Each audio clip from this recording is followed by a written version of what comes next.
Silahkan. Oke, baik. Terima kasih Kak Valen ya atas kesempatannya. Di sesi kali ini juga saya Rifka selaku moderator akan memandu narasumber yang kedua ini. Nah, sebelum masuk ke materinya, kita akan berkenalan dulu nih dengan narasumber kedua kita, yaitu Kak Dia Rahmi Putri. Beliau ini mengenyam pendidikan S1 Psikologi di Universitas Indonesia dan juga S2-nya S2 Magister Psikologi Klinisnya di Universitas Gadjah Mada. Kemudian untuk pengalaman kerjanya, beliau pernah bekerja di ibunda.id sebagai volunteer online peer counselor, kemudian juga di ruang teras sebagai konselor, kemudian saat ini sedang bekerja part-time di klinik anakku sebagai behavioral therapist.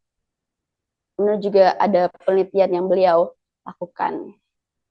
Oke, di sini Kak Dia akan menyampaikan materi sugar rush, mitos atau fakta dalam segi psikologi.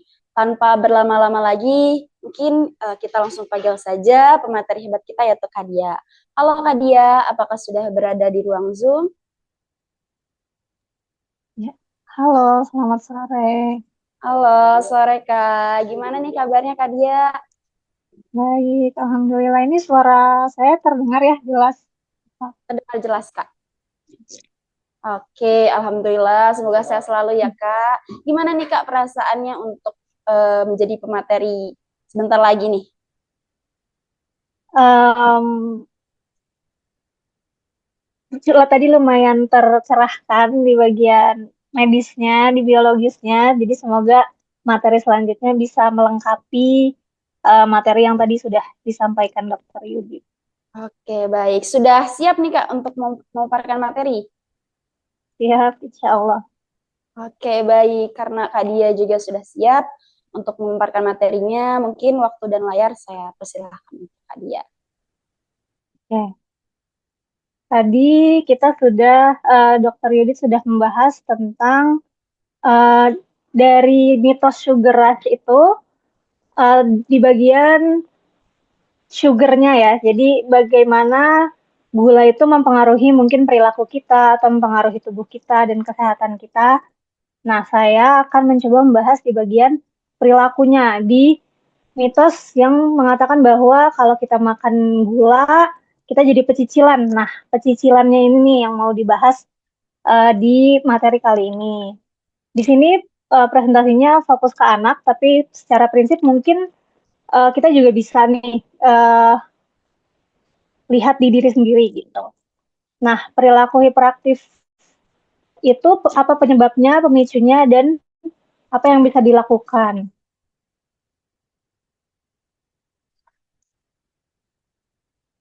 Pertama, di definisinya dulu, apa itu perilaku hiperaktif?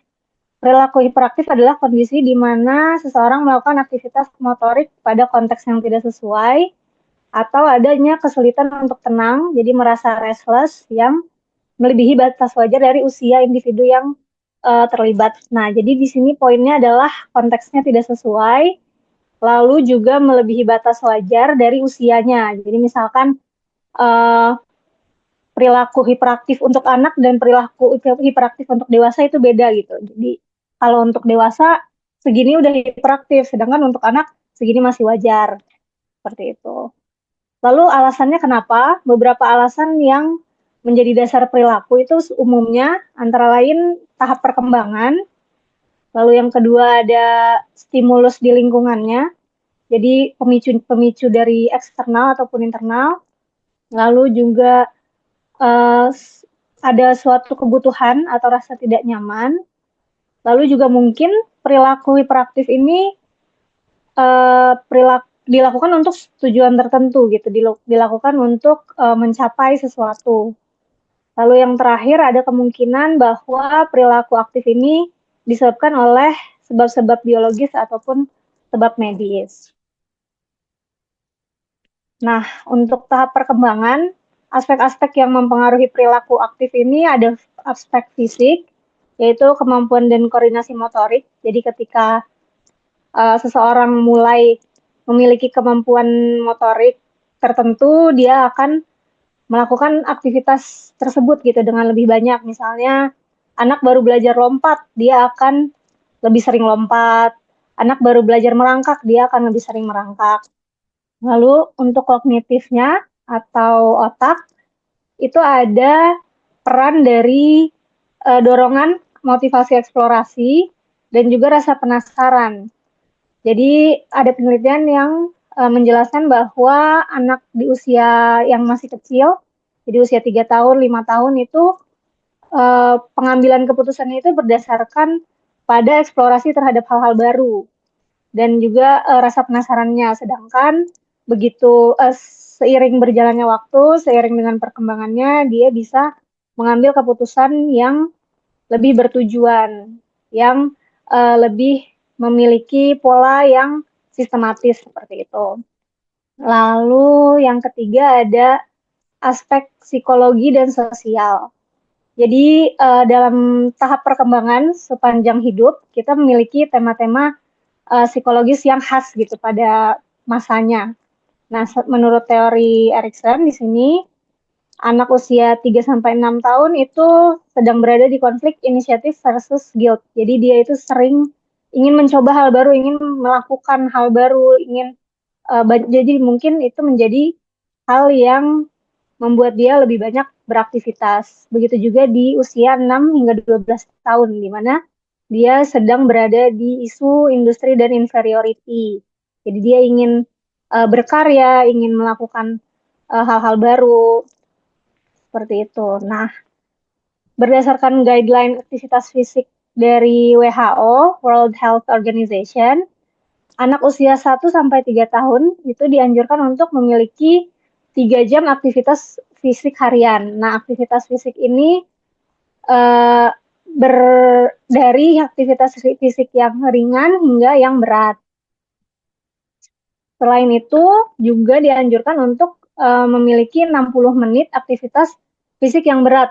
Jadi yang energik, yang seperti lompat, lari, olahraga, dan sebagainya. Jadi ini adalah anjurannya. Jadi kalau misalkan anak usia 1 sampai 3 tahun melakukan aktivitas fisik hingga 3 jam, itu masih normal karena justru malah dianjurkan. Seperti itu. Lalu anak di bawah 5 tahun juga tidak dianjurkan untuk diminta diam lebih dari 1 jam. Jadi kalau diminta duduk selama 1 jam itu terlalu panjang untuk anak usia di bawah 5 tahun karena dia belum punya uh, atensi yang cukup, lalu juga dia belum punya apa kemampuan menahan diri, self restraint-nya juga belum ada, sehingga itu dianjurkan untuk tidak meminta anak untuk diam selama 1 jam nonstop dan juga dianjurkan untuk memiliki screen time tidak lebih dari 1 jam per hari untuk anak di bawah 5 tahun. Lalu aktivitas fisik ini juga memiliki pengaruh positif terhadap fungsi otak, jadi ingatannya, lalu pengambilan keputusan, lalu pemecahan masalah, dan prestasi akademik, serta mengurangi resiko depresi. Jadi aktivitas fisik itu nggak selalu buruk. Aktivitas fisik itu perlu diperhatikan supaya kita tidak dengan mudah bilang, wah anak ini terlalu banyak nih, terlalu kecilan nih, terlalu banyak geraknya nih. Nah, itu perlu dilihat baik-baik. Apakah memang terlalu banyak gerak atau kan memang masih wajar gitu pada usianya. Lalu untuk alasan-alasan selanjutnya bisa dijelaskan dengan teori behavior. Jadi secara umum perilaku terjadi dalam fungsi yang tertera di sini. Jadi perilaku itu dipicu oleh anteseden atau pendahulu pemicu. Lalu perilaku ini juga menghasilkan konsekuensi, baik itu positif atau negatif atau konsekuensi langsung ataupun tidak langsung. Nah, salah satu antecedennya itu mungkin berasal dari internal anaknya sendiri, jadi ketidaknyamanan atau kebutuhannya. Misalnya dia merasa bosan atau lelah, jadi kan untuk ketika dia bosan, dia akan melakukan aktivitas, gitu. Dia akan mendorong diri dia untuk melakukan aktivitas. Lalu juga misalnya tidak nyaman secara fisik ataupun secara emosi. Jadi dia cemas atau dia uh, marah atau dia merasakan emosi tidak nyaman yang dia tidak bisa identifikasi gitu. Mungkin dia memang belum bisa tahu nih sebenarnya alasannya adalah karena saya merasa emosinya nggak enak. Sehingga dia perlu meregulasi emosi dengan aktivitas fisik. Jadi anak kecil kan belum bisa ya meregulasi emosi gitu. Mungkin bahkan belum kenal gitu emosinya. Nah, jadi salah satu cara mereka meregulasi emosi adalah dengan aktivitas fisik, mungkin dengan cari permainan. Nah, itu mungkin salah satu cara mereka regulasi emosi. Terus selain itu juga ada kebutuhan untuk menyalurkan energi secara fisik. Jadi energinya mungkin memang lebih banyak daripada kita, sehingga dia perlu gitu untuk melakukan aktivitas fisik. Nah, stimulus lainnya secara eksternal, contohnya juga misalnya melihat teman bermain. Jadi anak itu di usia 3-6 tahun sudah mulai melakukan bermain sosial. Jadi ketika ada orang lain di lingkungannya, ada teman bermainnya, dia juga meningkatkan perilaku bermain aktif dari diri anak itu sendiri. Lalu juga misalnya ada mainan yang disuka, itu juga pasti membuat anak jadi excited ya, jadi semangat, terus juga jadi ingin banyak beraktivitas gitu. Lalu tempat yang uh, kondusif gitu untuk beraktivitas, tempat yang menarik gitu untuk anak untuk melakukan aktivitas. Contohnya saat di luar ruangan. Jadi kalau ketika anak melihat lapangan gitu kan suka pengen bawaannya pengen lari terus. Jadi itu adalah stimulus-stimulus eksternal yang memicu perilaku aktif anak. Lalu selanjutnya ada perilaku bertujuan. Jadi ini hanya contoh ya, jadi bukan hanya ini saja, tapi contohnya tujuan-tujuan yang mungkin anak punya ketika melakukan suatu perilaku, misalnya ingin mendapat pujian. Jadi ketika misalkan dulu pas baru belajar lompat, dia pernah dipuji, jadi dia ngulang perilaku itu untuk dipuji lagi. Terus juga misalnya dia bertemu orang baru, ketemu teman baru nih, ingin mendapat perhatian, dia meniru temannya gitu, karena temannya ikut lari-lari, lompat-lompat, manjat-manjat, dia mengikuti supaya dia dapat perhatian dan dianggap gitu sebagai teman. Lalu juga dia ingin mendapatkan rasa senang dari permainan itu sendiri. Misalnya dia pernah diangkat-angkat gitu di atas, diangkat-angkat, terus dia ingin merasakan itu lagi gitu. Jadi dia manjat-manjat lemari dan lain-lain. Mungkin bahaya gitu. Nah, itu tujuannya untuk mendapatkan konsekuensi yang dia inginkan. Nah, contohnya ini seperti tadi yang sudah dijelaskan.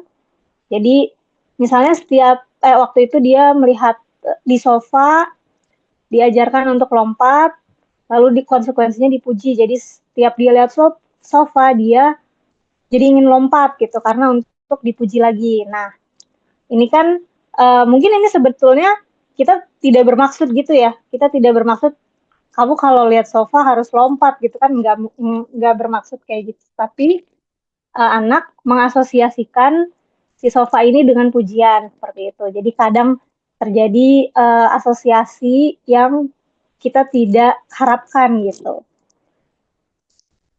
Nah, sebab lainnya itu ada sebab biologis atau medis. Nah, beberapa gangguan yang mungkin memunculkan perilaku hiperaktif ini ada ADHD, gangguan atensi dan hiperaktivitas. Ini akan dijelaskan lebih lanjut selanjutnya. Lalu ada juga gangguan perilaku menentang. Jadi ini di mana anak memiliki dorongan untuk menentang orang yang lebih memiliki otoritas gitu, atau inginnya menentang orang lain terus-menerus. Itu ada juga gangguan seperti itu yang mungkin hiperaktivitas ini salah satu cara dia untuk menentang orang yang berada di lingkungannya gitu. Terus ada juga sebab lainnya itu gangguan neurodevelopmental seperti misalnya perilaku stereotipik pada autisme. Jadi kan kadang anak dengan autisme punya perilaku stereotipik, misalnya mengibaskan tangan terus-menerus gitu. Jadi mungkin terlihat hiperaktif bagi kita, tapi sebetulnya itu ternyata perilaku berulang dari gejala autisme. Lalu tadi yang ingin dijelaskan lebih lanjut, gejala ADHD itu beberapa diantaranya, jadi ada lebih dari ini, tapi beberapa diantaranya misalnya kesulitan mempertahankan atensi dan menyelesaikan aktivitas berdurasi panjang, lalu juga seringkali tidak memperhatikan ketika diajak bicara. Ini beda-beda, kadang misalnya tidak memperhatikan lalu pas ditanya ternyata dia dengar gitu. Ada juga tidak memperhatikan ternyata memang tidak memperhatikan sama sekali, itu juga bisa jadi gejala ADHD. Lalu seringkali kehilangan barang, mudah lupa karena atensinya itu ketika dia misalnya menyimpan barang itu dia atensinya tidak full berada di saat itu. Lalu juga sulit duduk diam dan bertahan dalam satu posisi sesuai umurnya. Jadi ketika tadi ya di bawah 5 tahun sulit diam di bawah 1 jam itu masih wajar. Tapi kalau misalkan sudah lebih dari itu ternyata dia masih belum bisa juga sampai usia 12 tahun gitu. Masih belum bisa juga duduk diam dan bertahan, itu boleh bisa jadi gejala ADHD. Lalu seringkali tidak dapat menahan diri untuk bicara, menggerakkan tangan dan kaki, fidgeting gitu ya. Kalau dalam bahasa ininya fidgeting, makanya ada fidget spinner itu untuk orang-orang yang ketika fidgeting dia tidak bisa berhenti, lalu dikasih fidget spinner supaya dia bisa fokus ke hal lainnya. Lalu juga sering memotong perkataan atau aktivitas orang lain. Nah, ini karena dia tidak dapat menahan diri gitu untuk bicara. Jadi dia self restraint-nya tadi ya, self restraint itu ketika masih kecil wajar untuk tidak ada, belum, masih kurang. Tapi ketika sudah semakin dewasa ternyata self restraint-nya tetap kurang, itu bisa diwaspadai sebagai gejala ADHD. Nah, yang penting untuk di note adalah gejala ADHD ini dia jadi gangguan hiperaktivitas, gangguan ADHD ketika gejala-gejalanya ini lebih dari satu dan uh, ada selama 6 bulan, minimal 6 bulan di 2 tempat berbeda. Misalnya dia di sekolah seperti itu, lalu di rumah juga seperti itu, lalu di tempat lain juga seperti itu. Jadi kalau di tempat tertentu saja mungkin ada sesuatu yang berbeda nih dari tempatnya yang membuat dia hiperaktif. Misalnya ternyata dia nggak nyaman di tempat itu gitu. Jadi harus diperhatikan durasinya juga dan konteksnya juga, dan juga harus diperhatikan apakah mengganggu kehidupan dia secara signifikan gitu. Tadi kan beberapa ada perilaku fisik yang membantu ya, tadi perilaku fisik yang bermanfaat gitu. Jadi bisa dicoba diperhatikan perbedaannya. Lalu apa yang dapat kita lakukan ketika anak berperilaku aktif atau hiperaktif? Nah, di sini kita perlu memperhatikan tadi semuanya harus diperhatikan. Jadi usianya, tahap perkembangannya, lingkungannya, dia udah nyaman atau belum, atau kira-kira ada yang membuat dia seperti ini. Lalu juga tujuannya, mungkin kita harus perhatikan nih emosinya. Dia melakukan ini karena apa? Karena emosinya nggak enak, atau mungkin karena dia mengejar sesuatu, menginginkan sesuatu, terus kebiasaannya juga, dan lain sebagainya. Lalu ketika kita sudah lihat semua aspeknya, kita boleh dimulai dari menangani antecedennya. Jadi misalnya ketika dia lihat trampolin, terus dia jadi lebih aktif dari biasanya gitu, sampai tidak bisa diberitahu, sampai tidak bisa diatur kayak gitu. Nah itu kalau bisa dihilangkan trampolinnya dulu, boleh dihilangkan dulu gitu misalnya. Atau misalnya antecedennya ternyata dia lapar gitu, atau ternyata dia nggak nyaman gitu, cemas, kita bisa bantu supaya dia nggak cemas dulu gitu.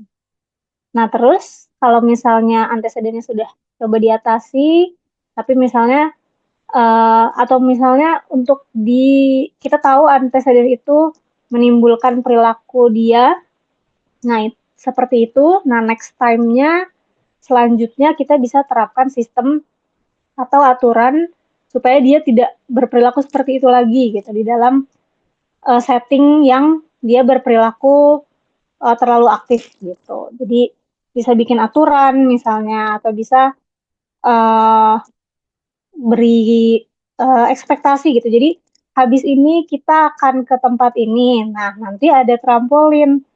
Nah, uh, nanti boleh naik trampolin selama segini gitu atau enggak.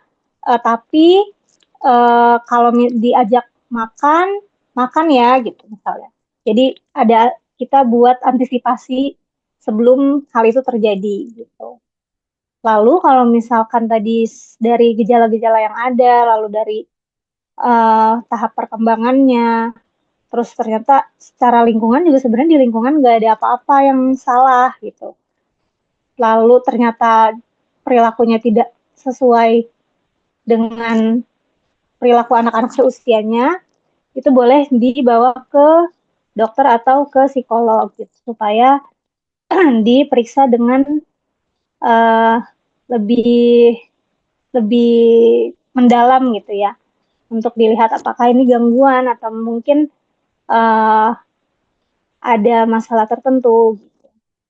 Nah, jadi kesimpulannya dari uh, proses dari aspek-aspek tersebut, dari proses yang perlu kita lakukan ketika melihat perilaku aktif anak, itu yang pertama pertimbangkan segala aspeknya, aspek dari anaknya, dari lingkungannya, dari tahap perkembangannya, dari tadi anjuran aktivitas fisiknya, lalu juga dari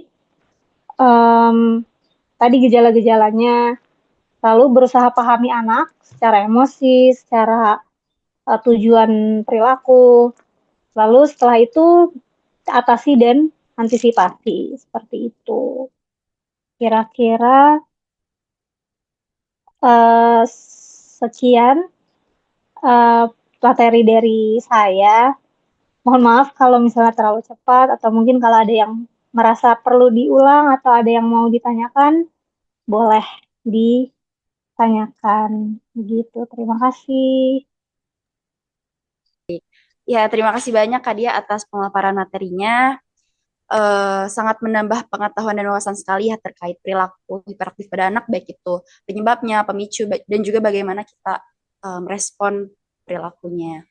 Baik, langsung saja ya saya buka untuk sesi tanya jawabnya dengan 3 pertanyaan. Di sini sudah ada 3 pertanyaan, saya izin bacakan dulu pertanyaan untuk nanya pertama, yaitu ada dari Ibu Alvina. Izin bertanya, anak saya usia 3 tahun laki-laki, kalau minta sesuatu tidak langsung dituruti, cepat marah dan marahnya juga sambil mukulin seperti kesulitan mengontrol emosi. Apakah normal atau tidak ya? Atau bagaimana kami selaku orang tua dalam menanggapinya? Terima kasih. Mungkin boleh dijawab. Oke, untuk ibu ya, ibu Mbak Alvina. Jadi anaknya itu cepat marah, lalu mukul dan kesulitan mengontrol emosi di usia 3 tahun. Nah, untuk di usia 3 tahun memang kemampuan mengontrol emosinya itu masih minim ya, karena masih uh, apa maksudnya belum ada maksudnya kita tidak bisa mengharapkan dia bisa langsung mengontrol emosi gitu. Mungkin beberapa anak bisa, beberapa anak tidak bisa. Jadi normal atau tidaknya untuk usia 3 tahun memang wajar gitu. Tapi untuk menanggapinya memang harus diajarkan gitu pelan-pelan ya. Jadi tadi kan secara behavior kita lihat dulu nih ketika dia marah itu misalnya sama siapa aja marahnya. Lalu juga ketika di situasi apa saja.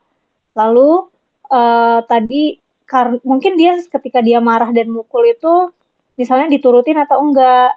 Nah, kalau misalnya diturutin kan berarti ketika dia mukul dia dapat dong apa yang dia inginkan, konsekuensinya dia dapatkan gitu. Nah, itu perlu juga diubah gitu. Kalau misalkan polanya sudah seperti itu, misalnya ketika dia mukul dia dapat uh, dapat yang dia inginkan, berarti itu harus ketika dia mukul, selanjutnya tidak boleh lagi dikasih, tapi kita harus kasih perilaku alternatifnya gitu. Jadi ketika dia pukul kita kita tahan gitu misalnya, terus kita jelaskan. Jadi kalau kamu mukul kamu nggak akan dapat. Kalau kamu mau dapat, kamu bisa melakukan misalnya ini gitu. Kamu bisa minta baik-baik atau enggak kamu bisa misalnya bantu ini dulu seperti itu. Jadi dari kalau dari pola tadi yang antecedent perilaku dan konsekuensi itu harus diperhatikan di bagian antecedent dan konsekuensinya. Lalu diubah ketika uh, ada yang membuat dia melakukan itu gitu. Seperti itu. Apakah cukup jelas? Apakah cukup menjawab?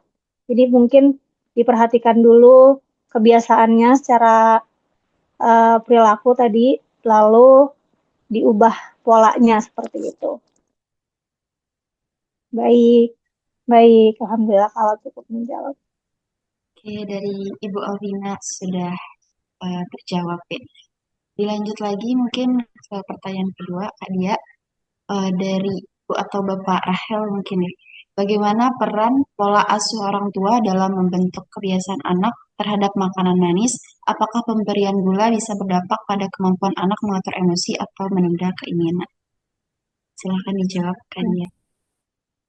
Oke, tadi kalau dari Dokter Yudit, kan dari tadi ya penelitian yang meta-analisis itu sebetulnya tadi mitos ya, jadi gula itu tidak membuat seseorang lebih uh, beraktivitas lebih banyak ataupun tidak membuat seseorang lebih tidak bisa menahan diri seperti itu.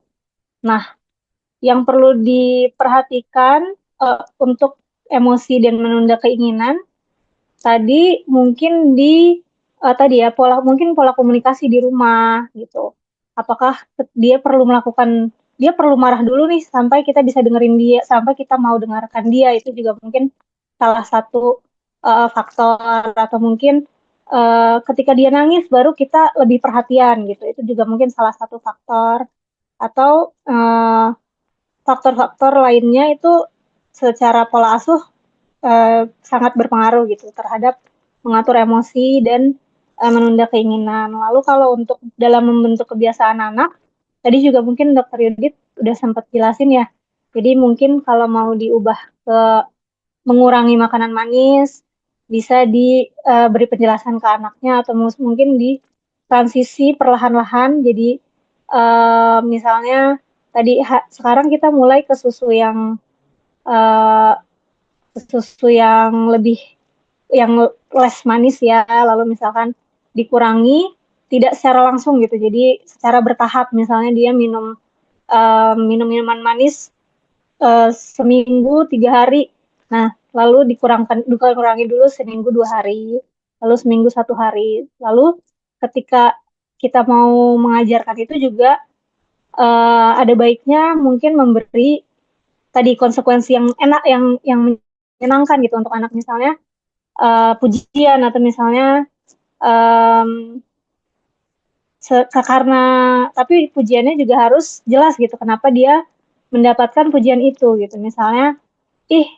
kakak pintar gitu udah bisa ngurangin minum ini gitu, udah bisa pindah ke susu yang ini gitu. Jadi berikan konsekuensi yang menyenangkan gitu untuk membentuk kebiasaan baru gitu.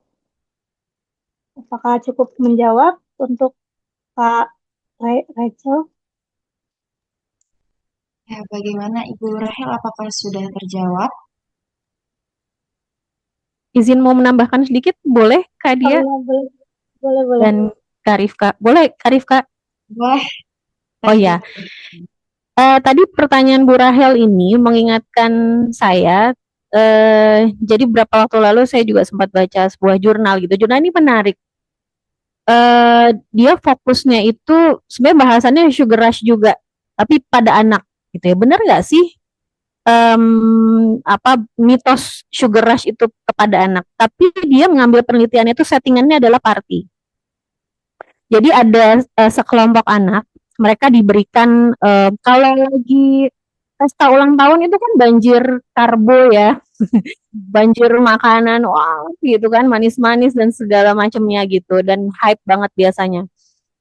Nah, ternyata memang di penelitian itu jadi dibandingkan sekelompok anak, mereka diberikan apa namanya asupan manis pada saat situasinya lagi pesta sama pada saat biasa aja gitu.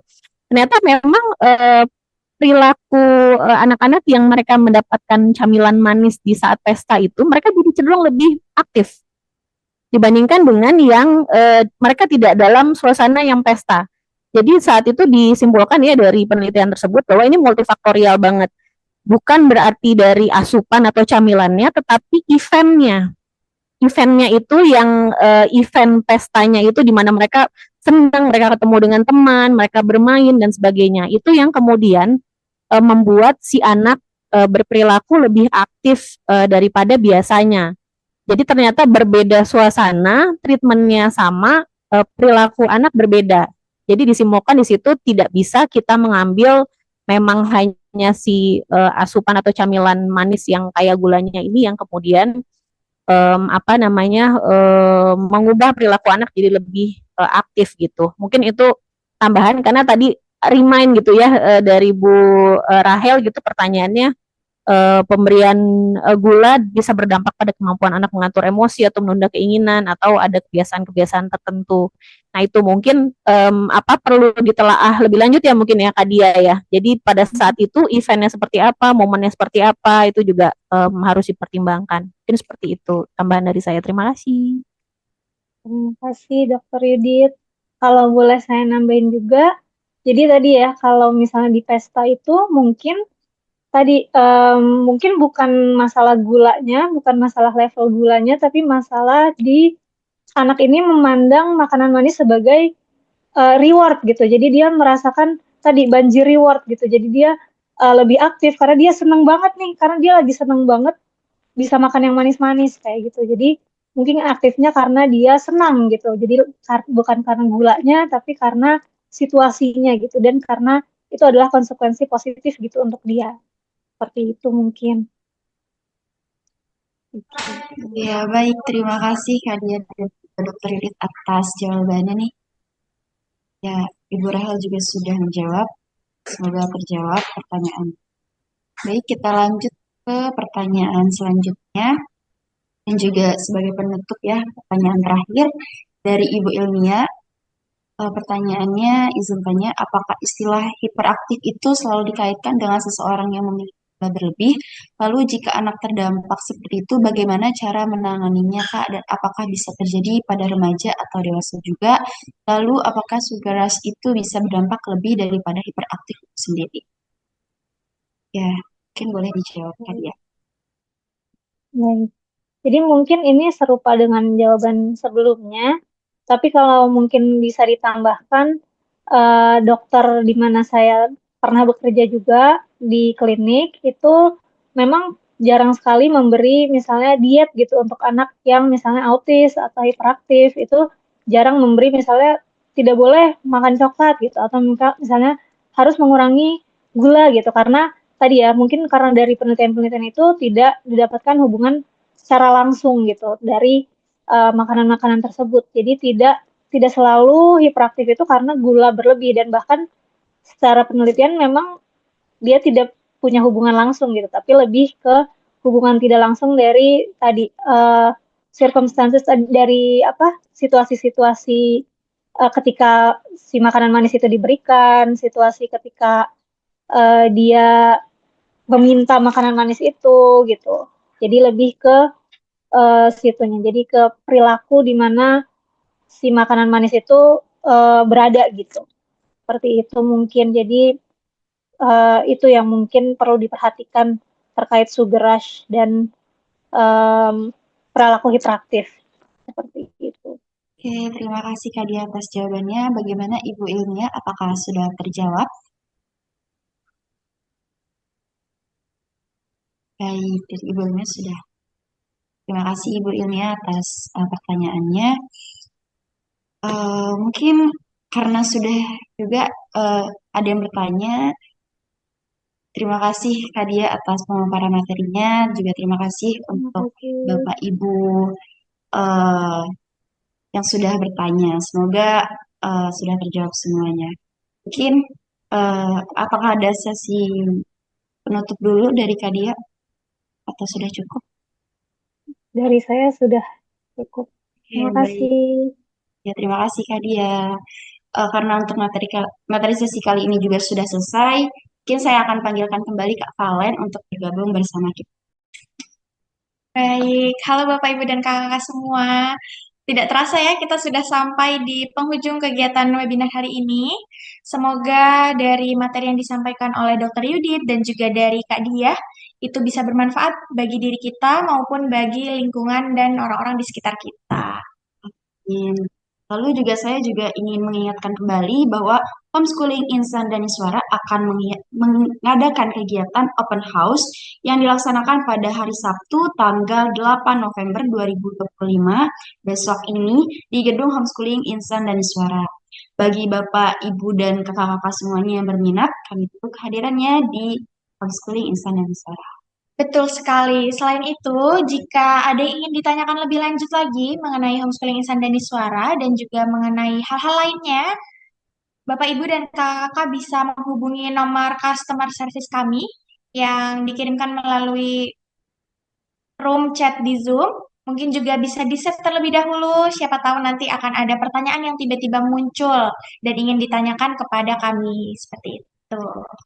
Baik, sebelum kita mengakhiri kegiatan webinar hari ini, agar ilmu yang kita dapatkan juga bermanfaat, mari kita berdoa terlebih dahulu. Berdoa dimulai.